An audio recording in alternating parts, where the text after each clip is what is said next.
Let's give a round of applause.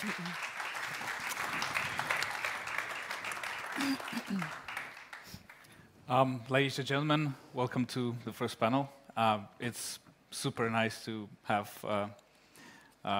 such a delightful group of people in one place. I'm probably blushing inside. So today, it's not going to be a fireside chat because fossil fuels are the past. We're talking about biotech, so it's going to be forest side chat, which is nicer, I think. To kind of warm up a bit, I wanted to ask Catherine, I wanted to ask Claire, Céline, and Pauline to talk about trends as well. So Catherine was discussing some of the things that are being disruptive right now. I wanted to ask, what do you think is the biggest or maybe the most overlooked trend related to biotechnology right now? It doesn't have to be necessarily technological. It could be societal or otherwise, regulatory. Please share your thoughts. Well, I will have the voice of a pharmaceutical company because I represent Servier, which is a French pharmaceutical company.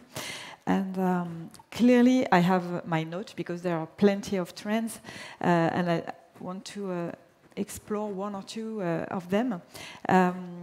First of all, in terms of technological, very hard or cutting-edge technology, which is really, for us, a source of interest, and we think that this is the future for the therapeutic solution for patients.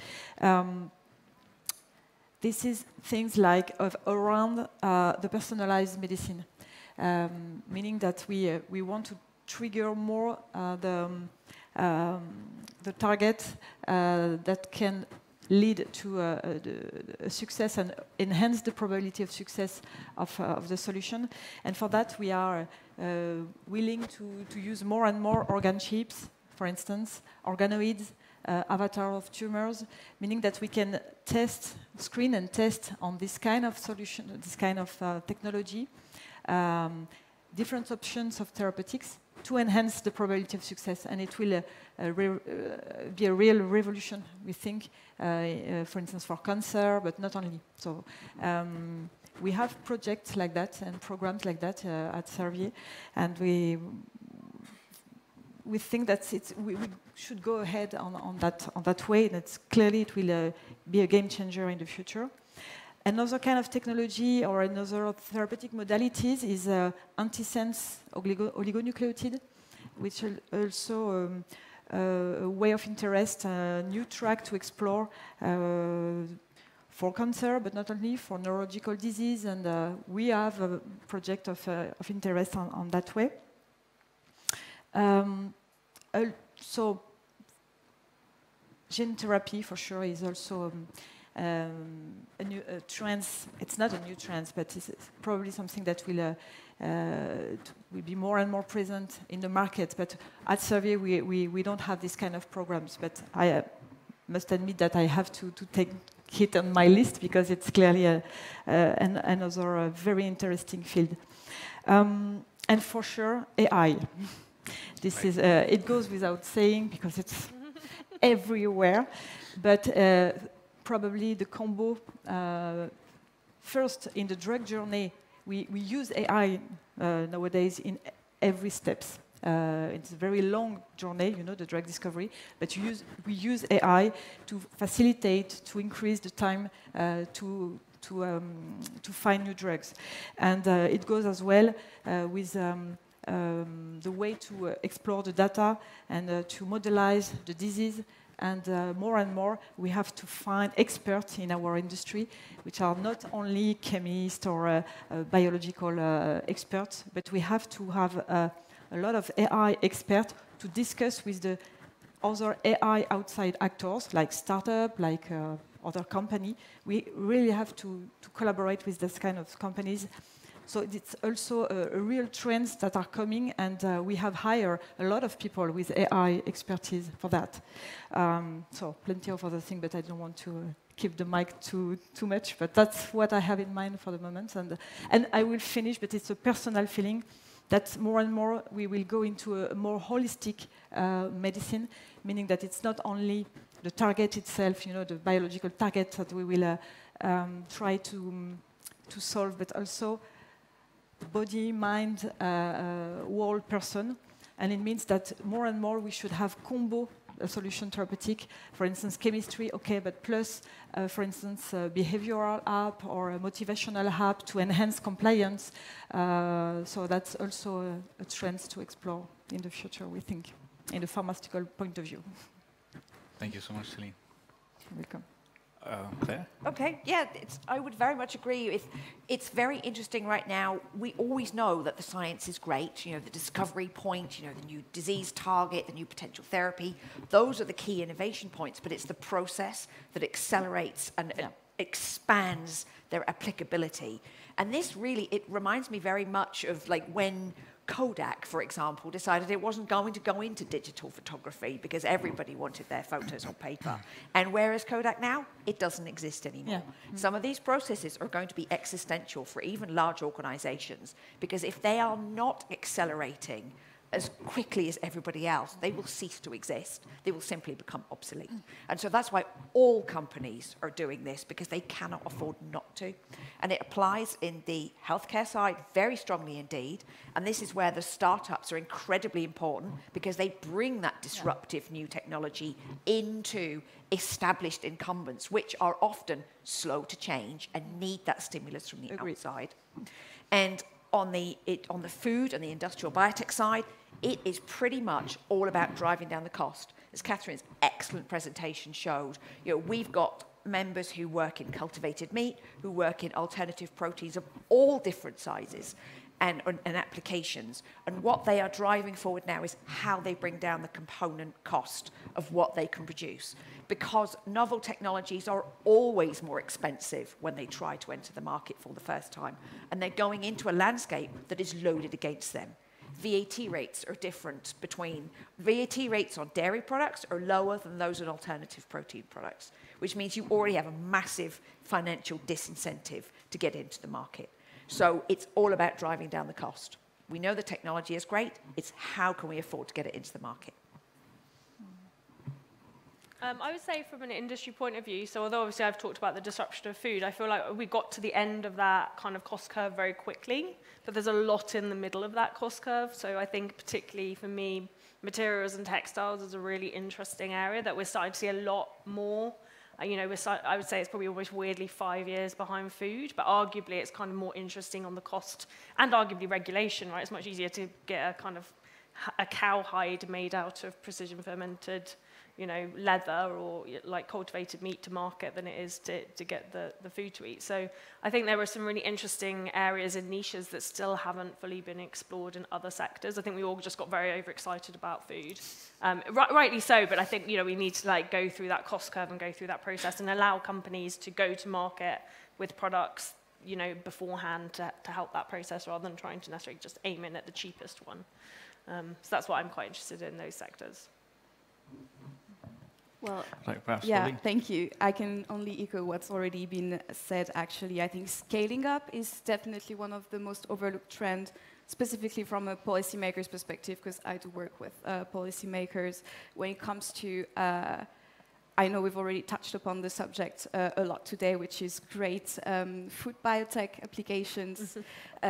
I think it's something that most EU policymakers still overlook. When we talk about biotech, it's mainly about health applications or maybe agri-applications, or how to improve crops through genetic engineering, for instance, or synthetic fertilizers, but nothing so much on food, still seen pretty much as a very abstract concept, and also using consumers maybe as a reason for not necessarily wanting to step into food biotech, which I think is not necessarily reflecting what consumers want. We know that they're seeking more sustainable options to meat and dairy mainly, so also listening a bit more to consumers, and from the innovators side of things, making sure that all of the products that enter the market are as tasty and as affordable as their animal-based counterparts is definitely one of the crucial elements to work on. So if I can try to summarize, that would be a combination of several great things that are great already all by themselves, but they are coming together and they're converging. So from one end, we have personalization, so we can treat each individual as a separate kind of entity in terms of, let's say, medicine or like well-being. And this is like we're wearing different types of clothes since forever, so now we're trying to do the same with people being healthy. And then on the other side of the scale, we have massive increase in volumes and falling costs for a lot of products. So we can do personalization and at the same time huge volumes and low costs. And we're also adding AI in the mix, and we are kind of merging this with software. And this is creating this kind of inflection point where after that, we can't really say what happens, but it's definitely exponential. And there's a great book called What's Your Bio Strategy? And the premise is that 30 years ago, you might have heard of it, so 30 years ago, when you ask companies like, what's your digital strategy? And they were raising their eyebrows, you know, nobody has ever thought about the digital strategy. And now those companies don't exist anymore. Yeah. So right now, people should be asking, and organizations should be asking themselves the question, what is your bio strategy? Because if you don't, 30 years down the line, you probably won't exist as a company anymore. So those are all brilliant trends. I wanted to also flip the coin here and ask you about what do you think the biggest challenges are? Both, not necessarily technological again, maybe ethical challenges, maybe some other ones. That would also be interesting to tackle. And how can we address them, maybe, as well? Well, I can start. Sure, absolutely. I can start, okay. Yeah, no, clearly, but it linked to what we have said just before. The biggest challenge now is really, it's linked with the personalized medicine, but is to identify better the target population that will answer to our drug candidate. And it means for that having another way to search and to discover the new drug candidates, in fact. So this is clearly a new way. It's about translational medicine. We have completely changed, or we are changing our way to discover medication in that way. But it's a challenge. We know now we can't anymore test our drug candidate in a whole population without trying to segment and find to which part of this population it will work, in fact. So it's clearly one of the big challenge that we face with. We are talking a lot about data. So for sure, the security about this data, the access to this data, the interoperability is clearly a challenge. We know that having access to clinical of our patient data is critical, but it's also very regulated and it's normal. But it's a challenge because without data, we can't provide new solutions. We can't go into this new track and new trends. So it's always challenging to face with this kind of regulatory. I will not say constraint because it's good to have regulatory, but it's a challenge. So basically, no matter how much AI you throw into the mix, you still have human problems along the way, right? How many what? How much AI you throw into the development of a technology, you still have humans underlying everything, so, and still there are challenges related to kind of how humans behave and how do we safeguard humans from risks, right? I'm not sure I get your question, sorry. I don't know exactly how many, but it's clearly a gap and a pitfalls in which we should work on. But we know that we are working more and more with partner, with consortium, which helps a lot. That's why it's good to have collaboration with other rectors of your university, academic, with the hospital to track and to try to tackle this gap. I have other challenge, but maybe I will let the mic to other. Thank you. Okay, I think I would go in to say, I look at this from a European perspective or an EU perspective and like within the globe. And so for me, the big challenge is to ensure that we create critical mass ahead of other regions in strategically important applications. We cannot be amazing at everything. We cannot produce everything. But it's incredibly important that we become a global player in key areas, whether we're talking about the development of novel medicines, the development of novel foods, or manufactured components through biomanufacturing. Europe tends to be a little bit slow compared to other regions. And the challenge with that is that it doesn't matter how good your legislation is if it takes you 15 years to get there and the manufacturing has already gone somewhere else. It's not going to come back. So, and there's lots of things that we can do. A lot of the legislation is already in place, but we're quite slow and fragmented at implementing it. So, for example, if you look at, certain elements of novel foods need to go into a committee where member states come in and go, oh yes, it's already had its safety sign-off by EFSA. There's no safety thing here. It's a purely administrative procedure, and it will go into this group, and there is no deadline by which they have to provide an opinion. Things can go in there to die because there is no pressure to give an opinion on it. Whereas in the US, the other way around, if you haven't had your notification by a certain date, it's automatically approved. Europe can really improve its processes, and it would make an enormous difference. And again, that's where you talk to your Latvian policymakers, say, what are you doing inside this committee? Why have you allowed this novel food to sit there for 4 years without final approval? And and that makes the difference between life and death if it's actually your product sitting inside that committee waiting for an approval. So there's so many things that we can tighten up that would make a huge difference. And that's where I would go first. I would say investment, I think, and specifically, I think what we're seeing is kind of almost the limit of venture capital investment, in the idea that now we're now talking about scaling up, especially in food tech, a lot of these products beyond kind of into pilot and commercial stages.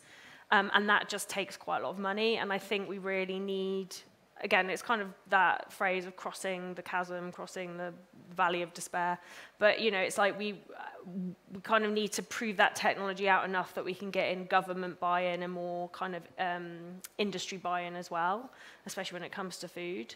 And that's what I would say is probably the biggest challenge I see at the moment around kind of investment specifically. Could I just add on to that just very quickly and say that when investment goes where it sees an opportunity to go, and so if we take my example of improving process, so you can say after 6 months I will have an approval, you are much more likely to get somebody to invest in your early stage technology. If you can't tell them when the approval will come, you are much less likely to get it. So investment is almost like this, it is a symptom. So you will get more investment where it sees a pathway to market. Yeah, so I won't repeat what has already been mentioned. I'll try to add a new perspective. I think this panel is entitled The Biorevolution, right? And when talking about revolutions, I think it's also essential to address the issue of fair transition, because a revolution ultimately means that we're shifting from an era to another, and that, socioeconomic powers can shift. I'm saying this because I'm mainly thinking in the case of, biotechnologies in general, but probably even more the case for food biotech, that the role of farmers is about to shift, and that we should really carefully consider and make sure that they find their place in this new emerging value chain. So it's about creating market opportunities for them for two main reasons. First, they will be at the core of biotech because they serve as suppliers of the essential feedstock for a lot of different fermentation processes and biotech processes anyway. And more specifically, when it comes to alternative proteins, we know that a shift in demand might impact, the livestock we will have to farm on the longer term.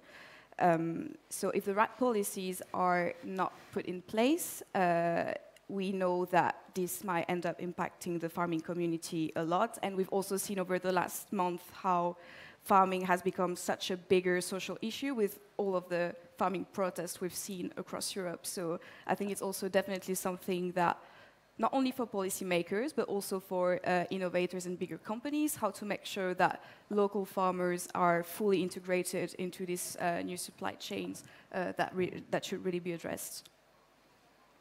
So summarizing, we have a whole plethora of challenges and problems, right? We have how do we iterate on the technology better? How do we make decisions faster on various levels? How do we make sure that the technology is safe? How do we make sure that nobody is left behind?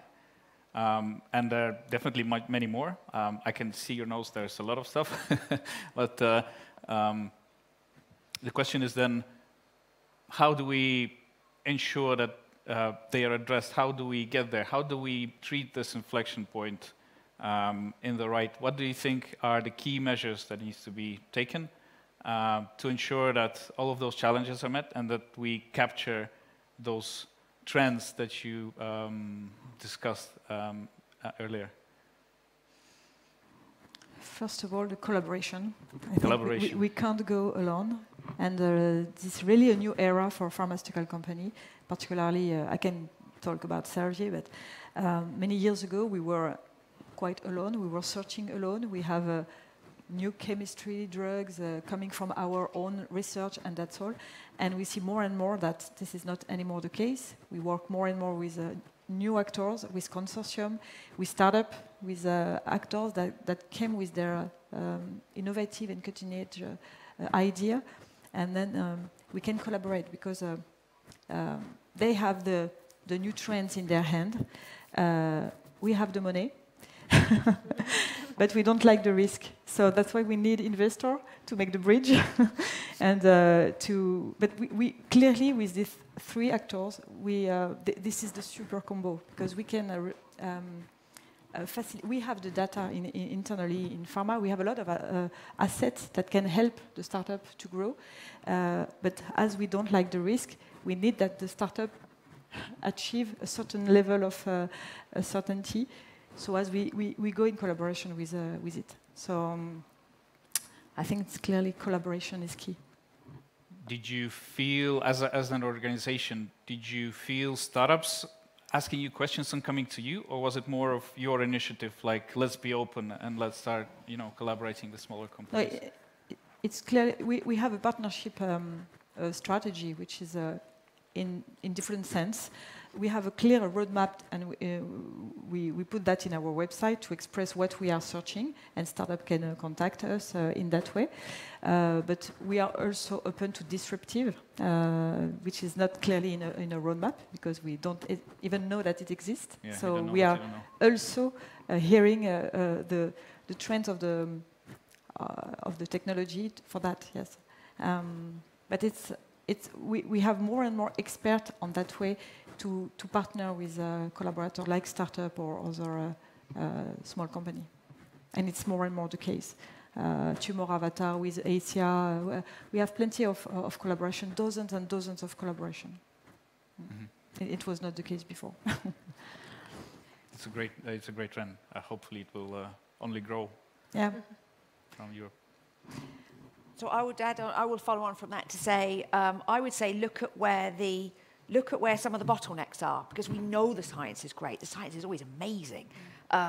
So I love the idea of regulatory sandboxes in the new general pharmaceutical legislation because it allows cross-cutting collaborations to progress more quickly. It provides a pathway through that is not the predefined regulatory pathway. So you can really see where novel, previously uncombined technologies could progress through to patients. So that's one really good way, and we'd like to see them also in other technology applications as well. There's also looking at the bottlenecks that you didn't know existed, like in the taxonomy framework that doesn't allow you to gain sustainable financing if you use specific types of feedstock, so sugar, for example. So the European Investment Bank will not invest in pilot plants that would use, or manufacturing plants that would use sugar as a feedstock. And that puts you at a massive competitive disadvantage to the regions of the world that do. So look at the bottlenecks are often where you are not expected. They're rarely to do with the science. They are usually to do with the pathway that the science must follow. And I'd kind of building on what Celine and Claire have said, just thinking about it as an ecosystem perspective. I mean, I appreciate that's a bit of a buzzword, but I think it really is. And by that, I think about it as like a systemic. So, you know, we need all the players in the ecosystem to work together to solve different problems. Like, there's no company or person can do it all by themselves. So that's why, you know, stuff like what we're seeing today is like a great example of how ecosystem is kind of really important to help the industry develop. Someone like GFI, for example, has been fantastic in the food space. I mean, they've really done an incredible job of building a whole ecosystem, and, you know, there's many other players as well. So a bit more of a general answer, but... Yeah, I think to sum up what we just mentioned, policy and regulatory predictability is everything. We know that if there's no clear policy vision of where we as Europeans want to be in a couple of years, both innovators and investors just won't dare innovating or growing in Europe, and that's what we're really missing. And I think that's one of the key solutions to the challenges we've mentioned. Do you think it's mainly up to the voters? So is it about like educating people at large about the benefits of this, or is it more up to, let's say, specific groups that have specific interests, maybe corporate groups or otherwise? I know it's both, but what do you think is more important? Maybe I'll use the Joker answer and go with the very simple answer that is everyone. But I mean, consumers. Consumers, definitely. I think when it comes to food biotech, mainly there's a big issue of awareness as to what biotech can actually do for them. And what it will not do. True. In a good way. Yeah, I think mostly what it can do at this stage. If you ask consumers, for them, usually food, you know, either comes from plants or animals, and this third way of food coming from lab is just feels to them like a scientific experiment. And obviously we don't want people to think that they're eating a scientific experiment. So I think it's really something that probably most established companies haven't adequately addressed, in my opinion, over the last few years. And that we now really need to address, not necessarily only in food, but really, I guess, even through a cross-sectoral approach, to just showcase the potential of biotech applications, because we're just entering a new industrial era where lots of daily life products will be produced using biotech. So yeah, I guess greater consumer awareness through greater transparency from manufacturers will definitely be key. I can follow up on that for sure, and yet it is everybody. And we see an underrepresentation of biotechnology when we talk about the communication and the visibility, because it's been a politically sensitive topic. And unfortunately, that's fed itself. So policymakers don't usually go out and champion biotechnology because they're worried about the backlash. And it makes it easier for quite populist positions to come out and go, right, we don't want cultured meat. It's an insult to our industry. Thereby not supporting any kind of industry. You know, it's going to throw their farming industry under the bus, and it's going to prevent them from going into novel technologies to replace that. But it's also the companies themselves are also quite sensitive often about talking about it, and then are surprised when a piece of legislation comes out that doesn't help them. But we all need to talk about it more, and that's why we set up our biomanufacturing platform, because it makes it easier to talk about it from the product back and make it more accessible into a wider group of people. Because a lot of the, you know, when you talk to your MEPs, for example, we take for granted that we know about our technology. Of course they don't know about it. They have dozens of different legislative files open on the table in front of them. And so it's very important that they understand from you what they need to focus on inside their day-to-day work. So we all have a responsibility to speak about it more. So in some ways, it's a bit like sex. You need to be open and clear about it, and you also need to start talking to people about it from their early years, right? So I know I didn't have this metaphor in mind before. This is just improvisation. And I'm sure they're going to cut it from the live stream. This is just something that came to my mind. It's not going to make the edit, is it?